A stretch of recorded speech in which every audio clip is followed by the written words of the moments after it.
السلام علیکم. سورہ انفال رکوع نمبر 2. ریسنٹلی ہم نے لیکچر میں سورہ انفال جو تھا سورہ انفال کا رکوع نمبر 2 جو تھا اسے مکمل کر لیا تھا. آج ہم اس کی ایکسرسائز جو پیج نمبر 10 پر دی گئی ہے اس میں اب ایکسرسائز میں اس مشق میں الفاظ معنی بھی شامل ہے، سوال جواب بھی شامل ہے اور چند آیات بھی شامل ہے. اس کے بارے میں ہم پڑھیں گے. سب سے پہلے ہم پڑھیں گے الفاظ معنی. پہلا میننگ ہے یغشی، وہ ڈانپ دیتا ہے یا وہ طاری کر دیتا ہے. النعاسو، اونگ یا غنودگی. النعاسو، اونگ یا غنودگی. رجز الشیطانی، شیطان کی نجاست. الانات، گردنے. بنان، پور یعنی کہ جسم کا ایک ایک حصہ، یعنی کہ جسم کا ایک ایک جوڑ بھی کہہ سکتے ہیں. زقفن، لشکر کشی کی صورت میں. زقفن کا میننگ ہوتا ہے لشکر کشی کی صورت میں، یعنی کہ آپس میں جنگ کرنے کی صورت میں، لڑائی کی صورت میں، جنگ کی کیفیات میں. متحرفن للقتال، جنگی چال کے طور پر. دو قسم کی جنگی چال ہے.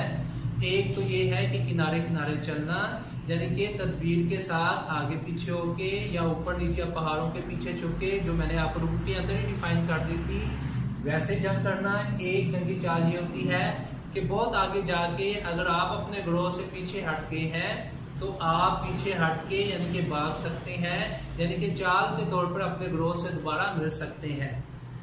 اب متحیزن الی فئۃ، کسی فوج سے جا ملنے کے لیے. اس کا بھی میں نے آپ کو بتایا تھا کہ اگر آپ جنگ کرتے کرتے اپنی فوج سے الگ ہو گئے ہیں، اپنی گروہ سے، اپنی جماعت سے، تو پھر آپ اس صورت میں یعنی کہ تدبیر کے ساتھ پیچھے اپنی فوج سے مل سکتے ہیں. رمیتا، تو نے پھینکا. رمیتا، تو نے پھینکا. وما رمیتا اس رمیتا ولکن اللہ رما، کہ اے محمد جب تم نے کنکریاں پھینکی تو تم نے نہیں پھینکی بلکہ کس نے پھینکی تھی؟ اللہ نے پھینکی تھی. لیبلیا، تاکہ وہ آزما لے. لیبلیا، تاکہ وہ آزما لے. موہنو، کمزور کرنے والا. موہنو کا میننگ کیا ہے؟ کمزور کرنے والا، سست کرنے والا، پیچھے ہٹانے والا. اب سورہ انفال کی جو ایکسرسائز میں ہے، مشق میں ہے، اس کے پیج نمبر 10 پر 3 شارٹ کوسچن دیے گئے ہیں جس کے بارے میں ہم پڑھیں گے. اس غزوہ میں، غزوہ بدر کے حوالے سے اللہ کے کن انعامات کا ذکر کیا ہے، یہ آپ نے خود سے رکوع نمبر 2 کے ترجمے کے اندر سے آپ نے اس جواب جو ہے اس کو آپ نے اسے فائنڈ کرنا، ڈھونڈنا ہے. جس نے اچھے طریقے سے الفاظ معنی اور ترجمہ پڑھا ہے اس کو بآسانی مل جائیں گے. اب اس میں بیان کیا اس سبق میں غزوہ بدر کے حوالے سے اللہ کے کن انعامات کا ذکر ہے. غزوہ بدر میں اللہ نے کن انعامات کا ذکر ہے. کیا انعامات جو تھے وہ مسلمانوں پر اللہ نے برسائے تھے. سب سے پہلے اللہ نے مسلمانوں پر نیند کی چادر اڑا دی، ایسی ٹھنڈی ہوا چلائی جس کی وجہ سے مسلمانوں کو نیند آ گئی، اونگ آ گئی.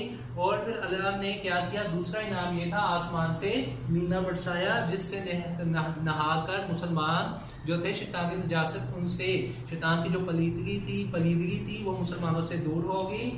تیسرا بڑا انعام یہ تھا کہ اللہ نے 1000 فرشتوں سے مسلمانوں کی مدد کی اور مسلمانوں کے دلوں کو مضبوط کر دیا اور کافروں کے دلوں کو اللہ نے کمزور کر دیا.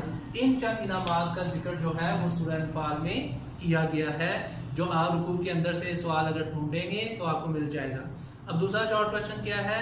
کفار کے ساتھ مقابلے کی صورت میں سورہ انفال کی ان آیات میں کیا ہدایت دی گئی ہے؟ جب کفار کے ساتھ آپ نے جنگ کرنی ہے، مقابلہ کرنا ہے، تو سورہ انفال میں کیا آپ کو ہدایات دی گئی ہیں ان آیات میں؟ ٹھیک ہے، جو پیچھے رکوع نمبر 2 میں آپ نے پڑھی ان آیات میں کیا ہدایات، کیا انسٹرکشن ہے جو اللہ کی طرف سے ملی ہے کہ جب آپ کو مقابلہ کافروں کے ساتھ میدان جنگ میں ہو تو آپ کو کیا کرنا چاہیے؟ سب سے پہلا یہ ہے کہ کافروں کے ساتھ جب جنگ ہو تو ان کی گردنوں پر ضرب لگاؤ اور ان کا پوڑ توڑ دو. دوسرا یہ اللہ نے ہدایت دی ہے کہ جب میدان جنگ میں کفار کی کسی جماعت سے، جیسے ترجمہ، کفار کی کسی جماعت سے تمہارا مقابلہ ہو تو ان سے پیٹ مت پھیرنا. یعنی کہ اللہ نے کیا فرمایا ہے کہ کفار سے پیٹ مت پھیرنا. اور ایک اور یہ بھی ایک ہدایت دی ہے کہ میدان جنگ میں پیٹ پھیرنے کی دو قسم کی یعنی کہ صورتیں ہیں، ایک جنگی چال کے طور پر اور ایک اپنے لشکر سے اپنی فوج سے جا ملنے کی صورت میں۔ اس کے علاوہ اگر آپ نے پیٹ پھیری تو وہ اللہ کے غضب میں گرفتار ہو گیا تو اس کا ٹھکانہ جہنم ہے اور وہ بہت بری جگہ ہے۔ اب تیسرا سوال کیا تھا؟ کفار کو خطاب کرتے ہوئے ان آیات میں کیا تنبیہ کی گئی ہے؟ کفار کو خطاب کرتے ہوئے ان آیات میں کیا تنبیہ کی گئی ہے؟ جیسے ریسنٹلی لیکچر میں اگر آپ وہ پڑھ کے دیکھ لیں سورہ انفال کی آیت نمبر 9 میں جو میں نے بتایا ہے کہ اے کافرو، اگر تم محمد صلی اللہ علیہ وسلم پر فتح چاہتے ہو تو تمہارے پاس فتح آ چکی، اگر تم اپنے افعال سے باز آ جاؤ گے تو تمہارے حق میں بہتر ہے۔ اللہ نے کہا اگر تم فتح ہی چاہتے ہو، سلطنت چاہتے ہو، حکومت چاہتے ہو، لو تمہارے پاس فتح آ چکی، لو تم کامیابی حاصل کرو، لیکن تمہیں اپنے افعال سے باز آنا پڑے گا اور حق کا ساتھ دینا پڑے گا، کیونکہ اللہ کو کسی کی بادشاہی کی، کسی سلطنت، کسی حکومت کی ضرورت نہیں۔ اللہ تو وحدہ لا شریک ہے اور رب العالمین ہے، پورے جہانوں کا، جتنے بھی ایک جہاں ایک دوسرا جہاں، جتنے بھی جہان ہیں ان سب کا رب کون ہے؟ اللہ۔ تو اللہ نے کہا کہ اے کافر، اگر تم محمد صلی اللہ علیہ وسلم کو فتح چاہتے ہو، لوگ تمہارے پاس فتح آ چکی، اگر تم اپنے افعال سے باز آ جاؤ تو تمہارے حق میں بہتری ہے، اپنے کاموں سے باز آ جاؤ، برائی کے کاموں سے، بد عملی سے، شرک سے باز آ جاؤ تو تمہارے حق میں بہتری ہے، اگر تم پھر نافرمانی کرو گے تو ہم پھر تمہیں عذاب دیں گے۔